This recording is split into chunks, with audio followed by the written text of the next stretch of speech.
Welcome students. हम लोग solution देखते हैं इस टेस्ट पेपर का। 15th टेस्ट पेपर है ये। तो देखें क्वेश्चन नंबर 1। क्वेश्चन नंबर 1 में ये जो है क्वेश्चन ऐसे है। क्वेश्चन में दिया हुआ है कि यूनिफॉर्म इलेक्ट्रिक फील्ड दी हुई है और uniform electric field lines represent हैं ऐसे।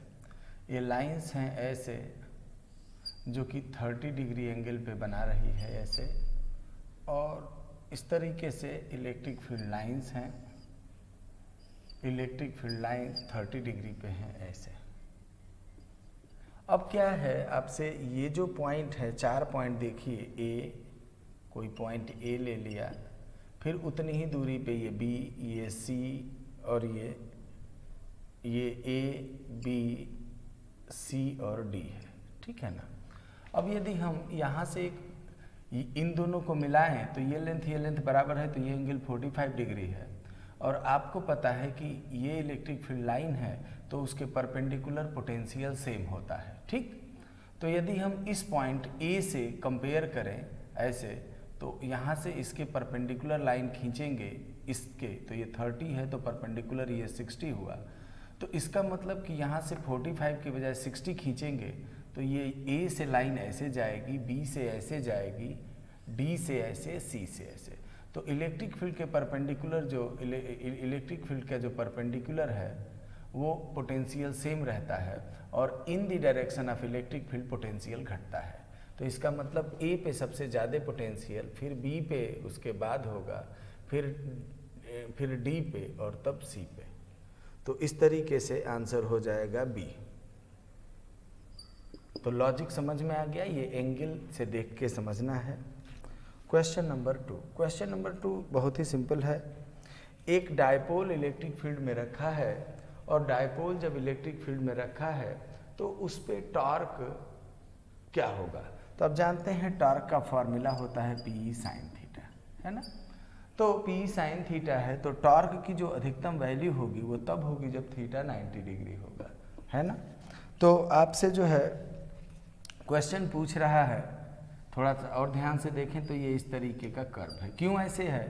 क्योंकि ये जो है अधिकतम ये 90 डिग्री होगा, ये 0 होगा, साइन थीटा का 0 से 180 में कर्व ऐसा ही होगा, तो इसलिए इसका कर्व ऐसा है टॉर्क का। तो ये टॉर्क की अधिकतम वैल्यू है, और ये जो पॉइंट है वो दिया हुआ है 25, और इधर मल्टीप्लिकेशन है इंटू 10 के पावर -28। तो अब यदि इसको हम ध्यान दें तो टॉर्क की वैल्यू थीटा 90 पे हुआ, तो torque equal to P into E into 1 theta 90 पे, तो ये वैल्यू हो गई 25 इंटू 10 टू द पावर -28। यदि p निकालना है तो e इधर लाना पड़ेगा, तो p बराबर 25 10 to the power -28 divided by e, और e की वैल्यू क्वेश्चन में 40 दे रखी है, ठीक है। 40 दे रखी है, जब इसको सॉल्व करेंगे तो रिजल्ट आ जाएगा। तो ये एकदम क्लियर हो गया। इसके बाद आता है क्वेश्चन नंबर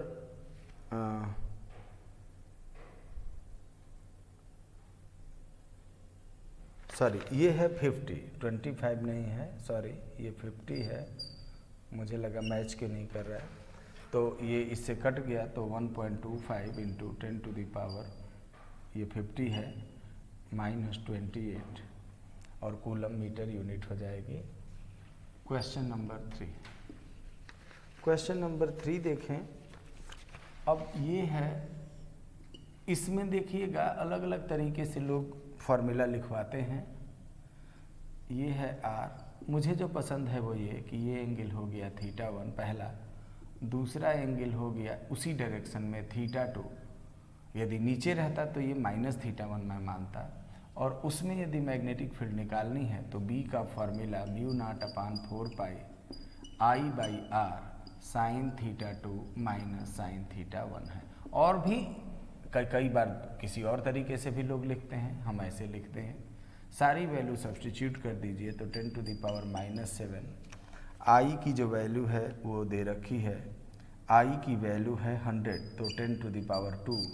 आर की जो वैल्यू है वो दी रखी है परपेंडिकुलर डिस्टेंस √3 - 1 और साइन 60 माइनस साइन 30। ये हो गया √3/2 -1/2 तो ये हो जाएगा 10⁻⁻⁵ √3/2 -1/2 और √3 - 1। थोड़ा ध्यान से देखें तो 10⁻⁻5 इंटू √3 - 1 अपान √3 - 1 इंटू 2, ये इससे कट गया तो 1/2। 10 से मल्टीप्लाई कर दें तो ये कुल इस तरीके से आएगा। 10 लिखना चाहते हैं तो 10/2 इंटू 10⁻⁻6, एक पावर निगेटिव डिक्रीज कर गई, मैंने पावर डिक्रीज कर गई तो 5 इंटू 10⁻⁻6 टेस्ला यूनिट में आ जाएगा। Question number 4। क्वेश्चन नंबर 4 में कह रहा है कि 3 पॉइंट चार्ज हैं, इक्विलेटरल ट्रायंगल के कॉर्नर पे रखे गए हैं, तो क्या ये कभी इक्विलिब्रियम में होंगे? माने इक्विलिब्रियम में कब होंगे? ज़्यादा हो चार्ज इक्वल होंगे, अनइक्वल होंगे, व्हाटएवर। कभी भी देखोगे बेटा तो चार्ज जो फोर्स होगा या तो इधर होगा या इधर, इसी तरह से इसके द्वारा फोर्स या तो इधर या इधर। तो किसी भी सेंस में कभी भी यदि ये चार्ज इक्विलिब्रियम में तभी होता जब इसके द्वारा फोर्स यदि इधर है तो इसके द्वारा फोर्स अपोजिट में होगा। लेकिन चूंकि चार्ज के द्वारा इलेक्ट्रोस्टैटिक फोर्स सेंट्रल है, सेंट्रल माने दोनों चार्ज के along the line joining charges, तो कभी भी ये फोर्स इस चार्ज के द्वारा फोर्स इस चार्ज के द्वारा फोर्स के डायरेक्शन में अपोजिट संभव नहीं है। इसलिए कभी भी किसी भी सिचुएशन के लिए ये इक्विलिब्रियम अचीव नहीं होगा। तो इसलिए ऑप्शन डी हो गया क्वेश्चन नंबर 5। क्वेश्चन नंबर 5 में अच्छे से समझिएगा, ये एक सिलेंडर है, ये वाई एक्सिस है और ये एक्स एक्सिस है। क्वेश्चन जो है दिया हुआ है इधर की तरफ जो है E बराबर E0 और इंटू वाई इंटू जे का, ध्यान दीजिएगा। तो गौर से देखिए, मान लो कि ये सर्टेन दूरी पे है, इसकी लेंथ L दे रखी है, तो ध्यान दीजिए जो कर्व्ड सरफेस है उससे तो लाइनें ऐसे ऐसे हैं, जैसे ये सिलेंडर ऐसे हुआ वाई एक्सिस के अबाउट।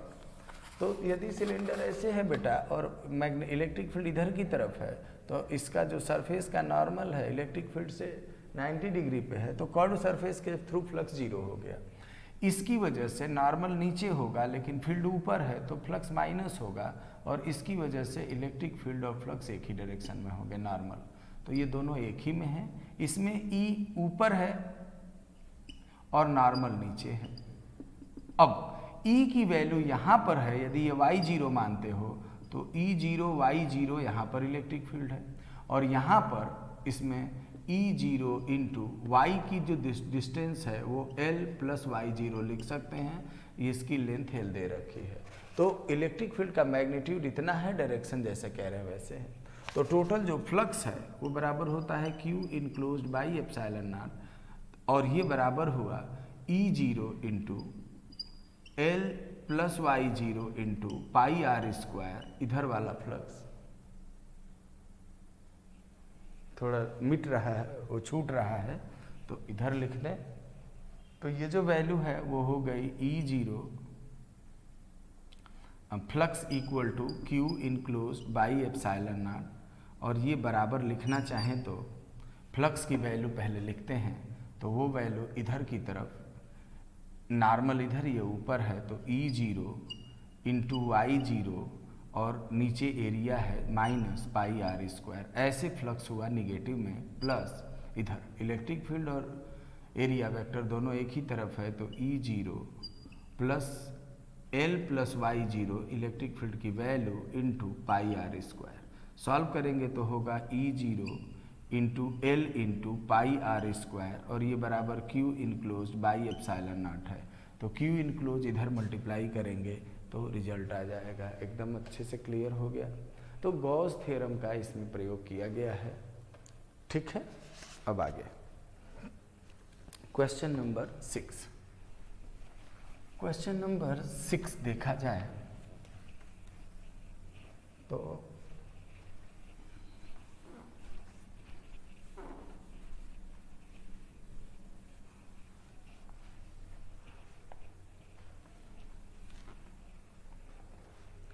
क्वेश्चन नंबर 6 में देखिए, इसमें ये है कि ये एक सर्कुलर लूप है और जिसमें आईसी करंट है, और एक ये है जिसमें आईई करंट है। पूछ रहा है कि ये हाइट कितनी हो, ये हाइट इसको h कह रहा है, तो ये कितनी हो, इसका रेडियस दिया हुआ है r। पूछ रहा है कि कितनी ये h की वैल्यू हो ताकि यहाँ पर मैग्नेटिक फील्ड 0 हो। निश्चित तौर पे इसकी वजह से मैग्नेटिक फील्ड अंदर होगी, इसकी वजह से बाहर होगी, तो यहाँ 0 होने के लिए आवश्यक है कि दोनों का मैग्नीट्यूड इक्वल हो, क्योंकि डायरेक्शन तो हम देख ही चुके हैं कि अपोजिट है ना। डायरेक्शन दो वेक्टर का सम यदि 0 है तो इसका मतलब मैग्नीट्यूड इक्वल और डायरेक्शन अपोजिट होगा। वही चीज़ यहाँ यूज किया गया है। तो इसका वाला इस स्ट्रेट वायर की वजह से B1 बराबर इसकी वजह से B2।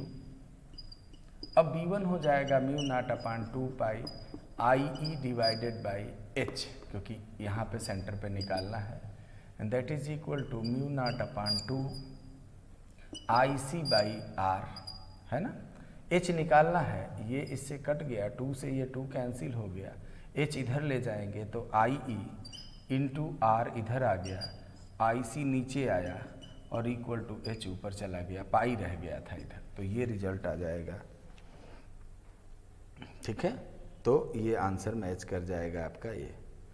Question number 7। Question number 7 question number 7 एक सिंपल लॉजिकल सा वो है, मैग्नेटिक फील्ड फोर्स के द्वारा वर्क डन। यदि कोई पार्टिकल मैग्नेटिक फील्ड में है तो यदि वेलोसिटी इधर है तो मैग्नेटिक फोर्स हमेशा सेंटर की तरफ लगता है। फोर्स की डायरेक्शन लगातार बदल रही है तो वर्क डन का फार्मूला होगा F.dr और इंटीग्रल। लेकिन F और dr के बीच में जो हमेशा एंगल होगा वो 90 डिग्री होगा, तो F into D R into cos 90, और कॉस 90 0 होता है तो ये वैल्यू 0 होगी। वैसे बताया भी जाता है, याद होगा तो ठीक है, नहीं तो ऐसे भी देख सकते हैं। Question number 8। क्वेश्चन नंबर 8 जो है वो है, कह रहा है कि एक रेशियो का ये क्वेश्चन है। कह रहा है कि एक थिन सर्कुलर जो लूप है जिसमें करंट दे रखी है, उसका मैग्नेटिक मोमेंट कैपिटल M है। उसी वायर से यदि हम उसी वायर का इस्तेमाल करके और यदि हम एक सर्कुलर लूप बना दें तो उसका मैग्नेटिक मोमेंट क्या होगा, करंट उतनी ही है तो सिंपल रेशियो का क्वेश्चन है। तो पहला M है I इंटू एरिया, फार्मूला ये हो गया, I की वैल्यू I लिख दिया, एरिया हो गया पाई R स्क्वायर, तो ये एक फार्मूला हो गया। ठीक, अब M डैश यदि इसी को हमने टर्न कर दिया उसमें, इसको यदि हमने टर्न कर दिया, किसमें, इसको टर्न कर दिया, इसको हमने बना के स्क्वायर कर दिया, तो इसका मतलब कि ऐसे होगा, और ये सरकमफरेंस की लेंथ होगी 2 पाई r, तो उसका बाई 4 एक साइड की लेंथ हो जाएगी। तो I इंटू ए इसके लिए जब यूज करेंगे तो 2 पाई r बाई 4 यानी पाई r बाई 2 एक साइड की लेंथ हो गई, तो इसका मतलब पाई r बाई 2 का होल स्क्वायर, ये इसका स्क्वायर का एरिया हो गया। अब M dash upon M equal to divide कर दें तो I into pi square R square by 4, और ये हो जाएगा I into pi R square cancel, I से I कैंसिल, पाई से एक pi cancel, pi by 4। Solve करेंगे तो ये आ जाएगा। इसमें दूसरे तरीके से किया गया है, उससे भी वही आंसर आएगा, तो इससे घबराने की ज़रूरत नहीं है। क्वेश्चन नंबर 9, मैंने बताया कई तरीके से कर सकते हैं। कह रहे कि एक मैग्नेट है कि जो इसको मैग्नेट ऐसे है पहले, और मैग्नेट स्टेबल इक्विलिब्रियम में है, यानी इधर ही मैग्नेटिक मोमेंट है और इधर ही B है। अब इसको कह रहा है 180 डिग्री रोटेट करना, माने ऐसे करने की बजाय ऐसे। तो ध्यान दीजिए, यदि किसी की पोजीशन बदली जा रही हो किसी भी सिस्टम की, तो इसका मतलब हुआ कि पोजीशन बदलने का मतलब है वर्क डन का formula U2 minus U1 minus MB cos 180 और माइनस MB कॉस 0। ध्यान दीजिए, पोटेंशियल एनर्जी का फार्मूला होता है minus M B cos theta, जहाँ पे थीटा है एम और बी के बीच का एंगल। तो शुरू जब इसको रोटेट कर देंगे तो फाइनल पोटेंशियल एनर्जी में माइनस एम बी कॉस 180 होगा और इनिशियल पोटेंशियल एनर्जी में माइनस एम बी कॉस 0 होगा, क्योंकि शुरू में ऐसे है। सॉल्व करेंगे तो 2 एम बी आ जाएगा, वैल्यू सब्स्टिट्यूट कर देंगे तो ये 2 हुआ इंटू 4 हुआ और दिया हुआ है 5 into 10 to the power minus 5। तो ये हो गया 2 5 जा 10, तो ये एक 10 कम हो जाएगा, 4 into 10 to the power minus 4 और जूल में आंसर आ जाएगा। Question number 10। क्वेश्चन नंबर 10 में ध्यान से देखें तो ये सर्किट बना हुआ है, सर्किट में ये आर है। ध्यान रहे यदि ये चीज़ रोटेट की जा रही है, यदि कोई रॉड घुमाया जा रहा है तो बी वी एल उसका ईएमएफ होगा। तो मोशनल ईएमएफ मैंने पहले लिख लिया है डायग्राम के हिसाब से, और ये जो है आर है, ये भी आर है और ये वाला भी रेजिस्टेंस आर बना दिया। तो आपने समझा होगा कि ऐसे क्वेश्चन में, क्वेश्चन क्या है, दो रेजिस्टेंस कनेक्टेड है और एक रॉड को ऐसे घुमाया जाता है वी वेलोसिटी से। तो हमने एक इक्विवेलेंट सर्किट बना लिया, रॉड का ईएमएफ बीवीएल है और ये कनेक्ट कर दिया। अब ध्यान दीजिए ये दोनों ऐसे सर्किट का करंट यहाँ से चल के यहाँ आई, इसमें भी I1 I2, तो ये दोनों पैरेलल में हुए तो इक्विवेलेंट सर्किट हुआ BVL और ये इंटरनल रेजिस्टेंस R जैसा, और ये RR पैरेलल में होने की वजह से R/2 हो जाएगा। आप चाहें तो 1/R + 1/R से देख लें या R1 R2/R1 + R2 से देख लें, या आपको याद हो कि R रजिस्टर माने N रेजिस्टेंस इक्वल जिनका रेजिस्टेंस है और पैरेलल में कनेक्टेड हैं तो R/N होता है। अब कैसे याद है आप जानें। तो करंट की जो वैल्यू होगी टोटल इसमें वो होगी BVL divided by R + R/2। तो R + R/2 ऐड करेंगे तो 3R/2 हुआ, तो 3R/2 तो 2 ऊपर चला गया, तो ये पता चल गई।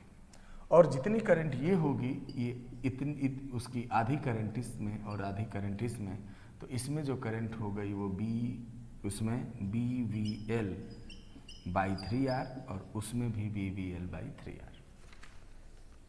तो बहुत आराम से I1 और I2 सब देखा जा सकता है।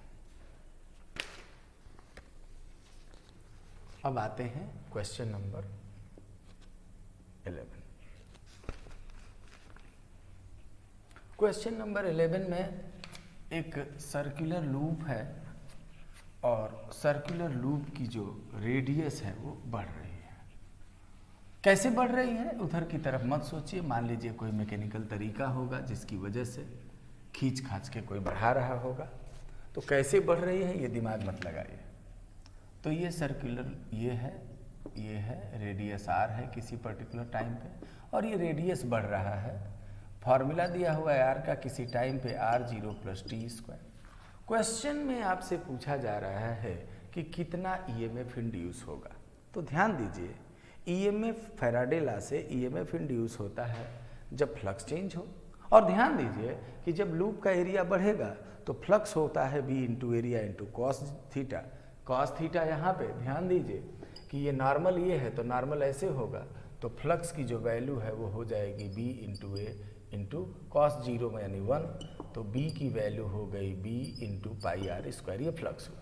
और आप जानते हैं कि d∅dt निकाल लीजिए तो ये हो जाएगा B की वैल्यू फिक्स है तो फिक्स रखिए, पाई इसको डिफ्रेंशिएट करिए d/dt ऑफ r², तो B पाई और d/dt इंटू ये वैल्यू यहाँ से रख दीजिए तो R0 + t² का होल स्क्वायर, तो pi into B into power chain rule तो 2R0 t² इंटू अंदर का डिफ्रेंशिएशन 0 + 2t, तो ये 2 4 पाई हो गया B और अंदर हो गया ये R0 + t² इंटू t, तो ये वाला आंसर हो जाएगा। और डायरेक्शन कैसे निकालेंगे बेटा, देखिए ये जो है मैग्नेटिक फील्ड अंदर है और मैग्नेटिक फील्ड अंदर है और रेडियस बढ़ रहा है। रेडियस बढ़ने का मतलब फ्लक्स बढ़ रहा है। फ्लक्स यदि बढ़ रहा है तो उसको कम करने के लिए, फ्लक्स अंदर है तो उसको बढ़ने के लिए बाहर की तरफ होना चाहिए, ऐसा इंड्यूस करंट होना चाहिए जो बाहर की तरफ प्रोड्यूस करे। तो ऐसे होना चाहिए जो इंड्यूस फील्ड है, यानी करंट एंटी क्लॉकवाइज होनी चाहिए। क्वेश्चन 12, ये सवाल जो है मैग्नेटिक फील्ड लाइंस का है। ये क्वेश्चन दिया हुआ है। क्वेश्चन में एक डिस्क है जिससे नेगेटिव चार्ज है सब, और डिस्क ऐसे रोटेट कर रही है। डिस्क ऐसे रोटेट कर रही है मतलब ये बहुत छोटी छोटी रिंग से बनी है और सारी रिंग का करंट ऐसे माना जा सकता है। अच्छे से दिमाग में रखिएगा। और आपको बताया गया होगा कि रिंग की वजह से अंदर की तरफ मैग्नेटिक फील्ड इधर होगी और ये ऐसे गोल घूम के अंदर जाएगी, तो यहाँ पे अंदर होगी। यहाँ से बाहर दिख रहा है तो बाहर लाइन ऐसे गोल गोल घूम के बनेंगी। अब ये इंडिविजुअल सर्कुलर लूप अस्यूम करिए तो सबकी वजह से यहाँ पे अंदर हो रही है, तो यहाँ पे magnetic field into the board हो जाएगी। तो बहुत ही आसान सा आ जाएगा आंसर 13। ये सीधा फार्मूला है। सीधा फार्मूला है कि कोई जो है आइसोट्रोपिक मटेरियल में B की वैल्यू और B और उसका जो रिलेशन है वो यही होता है। ये बताया गया होगा, सीधा फार्मूला है। वेक्टर फॉर्म में भी लिख सकते हैं तो कोई दिक्कत नहीं है, सीधा फार्मूला है। क्वेश्चन 14 कह रहा है कि कोई एक ये कैपेसिटर है और जो कि V वोल्ट की बैटरी से कनेक्टेड है। अब क्या कह रहा है कि इसमें डाइलेक्ट्रिक डाल दो, तो यदि बीच का गैप यदि D है तो E की वैल्यू हो जाएगी V/D। लेकिन यदि डाइलेक्ट्रिक इसमें डाल दोगे तो चार्ज तो बदलेगा लेकिन अल्टीमेट पोटेंशियल डिफरेंस तो वही रहेगा। तो बाद में भी E की वैल्यू V/D ही रहेगी, क्योंकि V तो चेंज हुआ नहीं, तो इलेक्ट्रिक फील्ड भी चेंज नहीं होगी, यानी उतनी ही रहेगी। तो B ऑप्शन इसका हो जाएगा।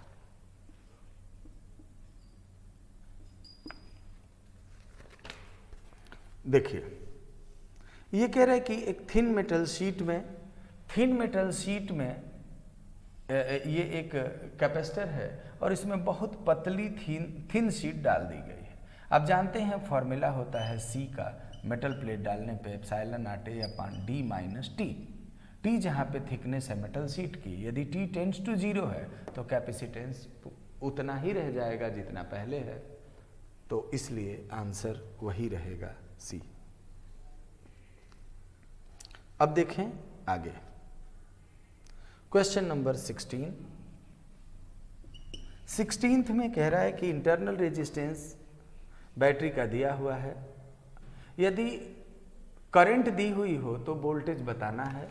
तो यदि बैटरी है, EMF E, internal resistance R, battery से करंट ड्रा हो रही है, किसी अननोन सोर्स से कनेक्ट है, अननोन चीज से कनेक्ट है, वो वैल्यू नहीं दी हुई है लेकिन करंट दी हुई है। तो इसके अक्रॉस जो EMF होता है वो जानते हैं कि सोर्स में E - I × R होता है पोटेंशियल डिफरेंस, और वो सब दिया ही हुआ है। तो वैल्यू लिख दीजिए। E की वैल्यू कितनी दे रखी है, कहाँ है, हाँ, E की वैल्यू दे रखी है 12 और -5 × 10⁻⁻², और इंटरनल रेजिस्टेंस तो दिया ही हुआ है और करंट है 60। तो ये जब देखेंगे तो 12 हुआ माइनस, यदि 60 होगा तो ये हो गया 72,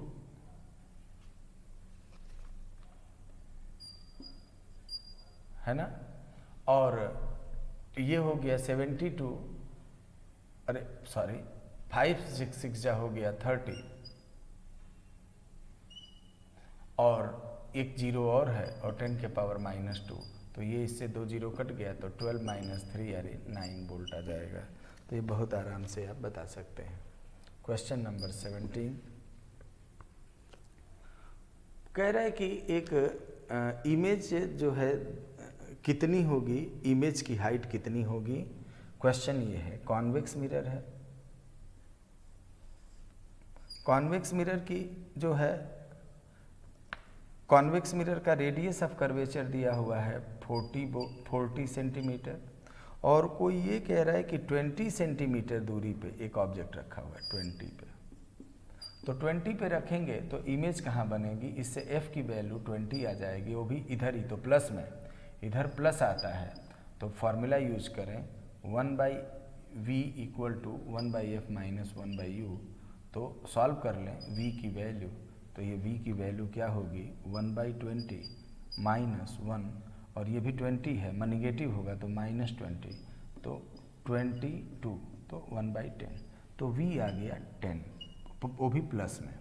तो मैग्निफिकेशन होता है -v/u से, तो 10 डिवाइडेड बाई u जो है -20 है, तो 1/2 आया, और यही बराबर होता है yi/yo, और yi जो वैल्यू दे रखी है वो निकालनी है, और ये 2 दे रखा है, इधर मल्टीप्लाई करेंगे तो yi 1/2 इंटू 2 यानी 1 आ जाएगा और mm में आ जाएगा, तो ये 1 mm उत्तर हो जाएगा इसका। क्वेश्चन 18, ये भी सिंपल सा क्वेश्चन है, इसमें भी वैसे ही काम करना है। कह रहा है कि एक ऑब्जेक्ट है, एक कॉनकेव मिरर है जिसका जो रेडियस है वो दे रखा है 30 सेंटीमीटर, और दूसरा दे रखा है एक 10 सेंटीमीटर की दूरी पे, अरे एक मिनट सॉरी, कॉनकेव मिरर ऐसा है और एक ऑब्जेक्ट यहाँ से 10 सेंटीमीटर पे रखा हुआ है, ऑब्जेक्ट की हाइट दे रखी है, हाइट बाद में यूज करना है 10 सेंटीमीटर। तो इमेज की हाइट बतानी है, इसका मतलब पहले हम इमेज निकाल लें, तो r पता है तो f आ गया इधर, और f की वैल्यू हो जाएगी इसका आधा, तो 30/2 यानी 15 सेंटीमीटर, ये 10 है यानी f इधर है। तो निश्चित तौर पे ये मिरर के पीछे बड़ी इमेज बनेगी, लेकिन कोई याद करने की ज़रूरत नहीं है। फिर से 1/v equal to 1/f minus 1/u, sign के साथ रखिए, तो 1/-, क्योंकि इसका सेंटर इधर होता है, इधर की पोजीशंस प्लस इधर की माइनस होती हैं, तो ध्यान रहे कि f माइनस 1/u, u जो है -10 है तो -10। सॉल्व करेंगे तो ये प्लस हो गया, तो 10 और ये है 15, 3 इंटू 5, 2 इंटू 5 तो 60 हो जाएगा एलसीएम, और इससे जब लेंगे, चाहे तो एक बार और लिख लें 1/10 माइनस 1/15, तो ये जो वैल्यू है आप या तो एलसीएम वैसे निकालें या व्हाटएवर, तो मैं तो ऐसे निकालता हूँ, ये 60 हो गया एलसीएम, अरे एलसीएम हो गया 30 एलसीएम हो गया, इससे डिवाइड करेंगे तो 3, इससे डिवाइड करेंगे तो 2, तो 1/30, तो v आ गया 30 सेंटीमीटर, वो भी प्लस में। इसका मतलब मैग्निफिकेशन की वैल्यू हो गई v/u माइनस साइन के साथ, तो 30 माइनस u माने 10 माइनस, तो +3 आया, और बराबर हुआ इमेज की हाइट अपान ऑब्जेक्ट की हाइट, और ऑब्जेक्ट की हाइट क्वेश्चन के हिसाब से 2.5 सेंटीमीटर दे रखी, इधर मल्टीप्लाई कर दें तो yi हुआ 3 इंटू 2.5 यानी 7.5 सेंटीमीटर, तो आंसर हो जाएगा इसका डी। क्लियर हो गया एकदम अच्छे से। अब आते हैं क्वेश्चन नंबर 19 पे।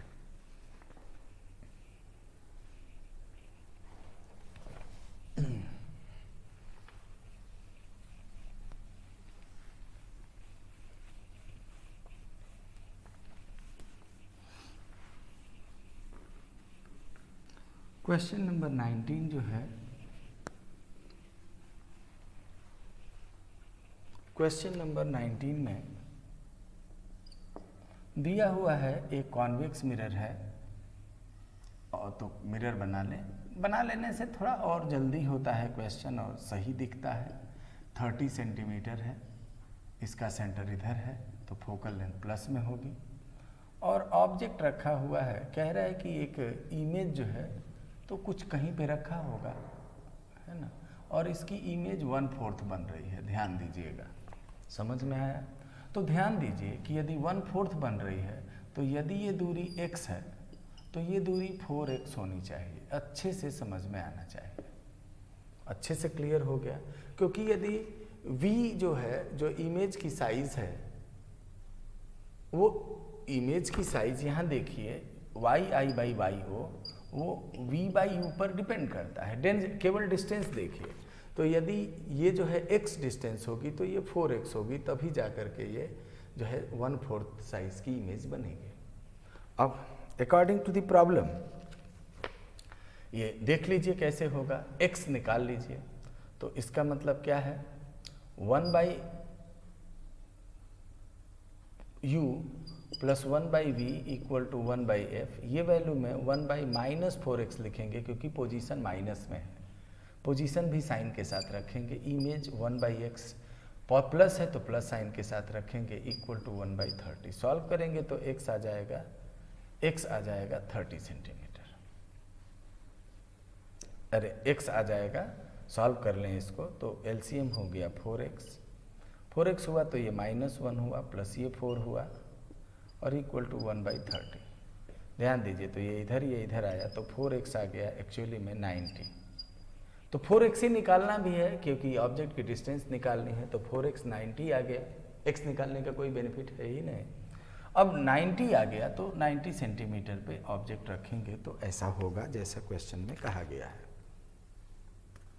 अगला एक ये कॉन्सेप्चुअल क्वेश्चन है, क्वेश्चन नंबर 20।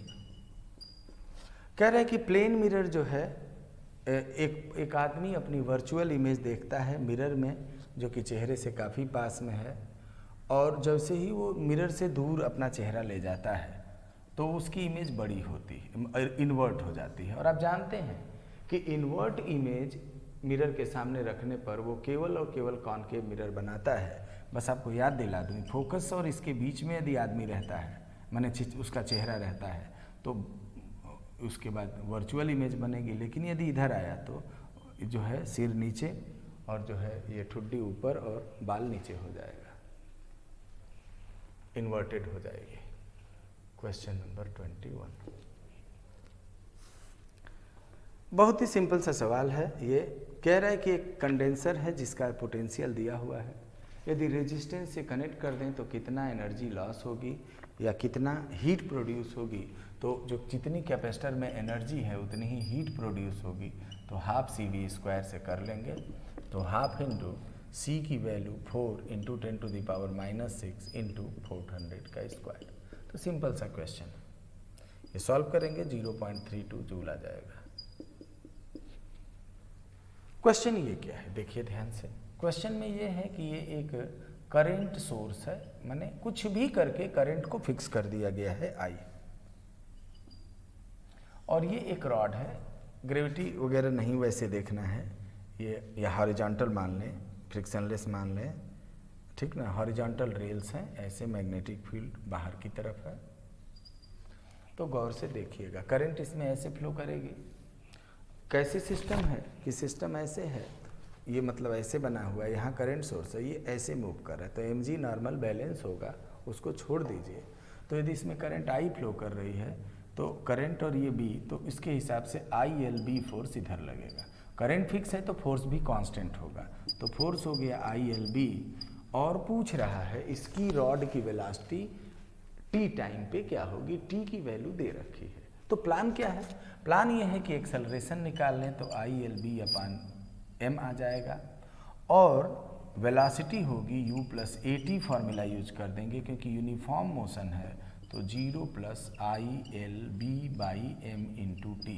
अब सारी वैल्यू रख दें तो I की वैल्यू क्वेश्चन में दे रखी है, क्वेश्चन में 2 एम्पियर दे रखी है।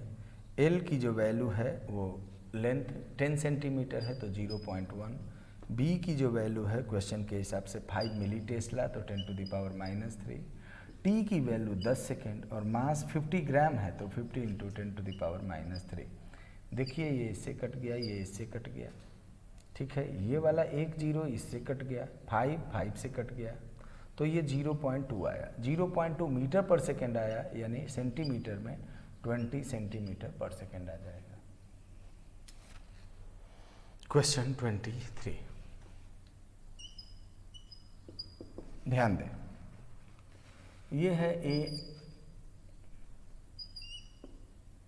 2 ampere 6 ohm 12 volt 9 ohm 4 volt और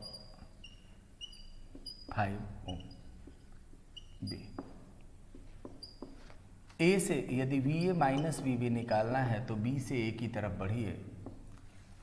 A फाइनल वैल्यू है, B इनिशियल वैल्यू है, तो B से A की तरफ बढ़िए तो ये प्लस में 5 × 2 इधर, यहाँ से हाई से लो गया तो -4, यहाँ से करंट की ही डायरेक्शन में करंट के उल्टा जा रहे हैं तो +9 × 2, यहाँ से +12, फिर यहाँ से यहाँ गए तो प्लस में 6 × 2 और बस इसको पूरा सॉल्व कर लेंगे तो ये 10 हुआ, -4 + 18 + 12 तो 24, सॉल्व कर लेंगे टोटल तो 48 वोल्ट आ जाएगा। 24। तो ये सिंपल KVL अप्लाई करने का तरीका पता हो तो कर लेंगे। अगला है, कह रहे हैं कि एक रेजिस्टेंस है, एक वायर है जिसको 10 पार्ट में डिवाइड कर, जिसका रेजिस्टेंस R है, 10 पार्ट में डिवाइड कर दिया है, 10 पार्ट में डिवाइड करके और उसको पैरेलल में कनेक्ट कर दिया, ऐसे बना दिया। और अब इसका पूछ रहा है कि R इक्विवेलेंट क्या होगा। तो यदि एक छोटे का स्मॉल r है तो स्मॉल r बराबर है, तो इक्वल जब पैरेलल में रहते हैं, n रेजिस्टेंस इक्वल पैरेलल में है तो R इक्विवेलेंट हो गया R/n, तो R/10 हो गया। और ये जब कैपिटल R को एक पार्ट को 10 में बांटा, टोटल को 10 पार्ट में बांटा गया है तो एक पार्ट का लेंथ के प्रोपोर्शनल होने से R/10 होगा, /10 तो R/100 हुआ, और R/100 0.01 × R है, तो ये आंसर हो गया।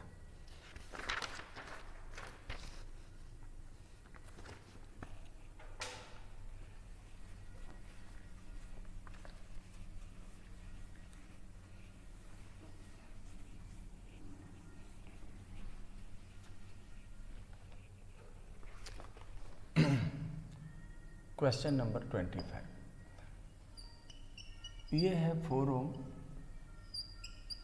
ये है 3 ओम, ध्यान रहे ये है 0.5 और ये भी है 0.5, और ये है 1 ओम, और ये है पॉइंट M, और ये है पॉइंट P, और ये पॉइंट है N। आपको एक्चुअली M और N के बीच में पोटेंशियल डिफरेंस बताना है। क्या करेंगे, करंट क्या दिया हुआ है, दिया हुआ है इसमें कि 1 एम्पियर करंट है, तो 1 एम्पियर दिए जाने से P और Q के बीच में पोटेंशियल डिफरेंस हो गया 4 वोल्ट का। क्यों, क्योंकि जितना ये होगा उतना ही ये होगा, उतना ही ये होगा। अब इन दोनों को देखिए, तो इन दोनों को मिला दें तो ये दोनों पैरेलल में होने से ये 0.25 हो गया, 0.5/2, और ये हो गया 1। समझ में आ गया। और इसमें दिया हुआ है, अच्छे से देखिएगा, यहाँ से यहाँ के बीच में ये P मान लें, ये ऐसे आके, और इसको यहाँ से M माने और ये N माने, ठीक है। तो इसमें जो है आपको दिया हुआ है P से M के बीच में पोटेंशियल डिफरेंस, तो 4/1 + 0.25, और इसके बीच में बताना है तो 1 ये करंट हो गई और I × R कर दिया, तो इससे जो आएगा आंसर हो गया इतने अपान ये हो गया 5/4। समझ में आ गया। तो इससे जो है आपका रिजल्ट आ जाएगा।